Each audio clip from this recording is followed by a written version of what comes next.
শেষ হয়ে যায়, মানে কষ্টটাকে কষ্ট মনে হয় না সত্যিকার অর্থে।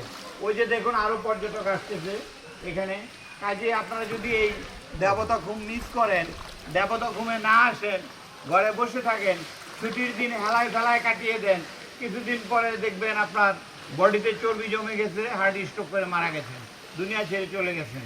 সময় থাকতে থাকতে, আয়ু থাকতে থাকতে আপনি এসে পড়েন, চলে আসেন, দেবতা ঘুম বান্দরবন উপলব্ধি করেন। দেবতা ঘুমের আনন্দ, অপার আনন্দ, অপার লীলাভূমি, আল্লাহর সৌন্দর্যের লীলাভূমি যেন পুরোটাই ঢেলে রেখেছে এই বান্দরবনের এই দেবতা ঘুমে।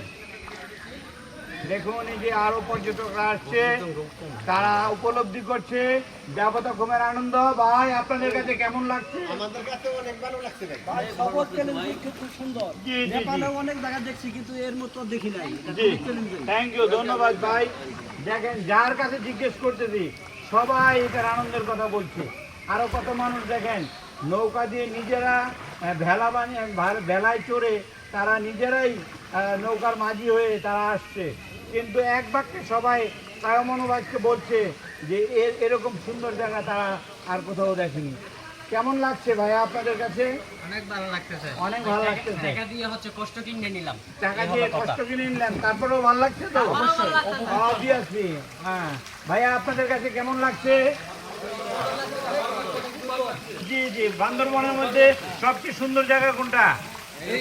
দেবতা ঘুম। দেবতা ঘুম, ধন্যবাদ। সবাই এক বাক্যে বলছে দেবতা ঘুম বান্দরবনের অপার আনন্দের লীলাভূমি, অপার সৌন্দর্যের বান্দরবনের এই দেবতা ঘুম। কেমন লাগছে ভাইয়া? অনেক অসাধারণ দেবতা খুব। আচ্ছা, থ্যাংক ইউ ভাইয়া, থ্যাংক ইউ, ধন্যবাদ। যারা আসতেছে সবাই একই কথা বলছে যে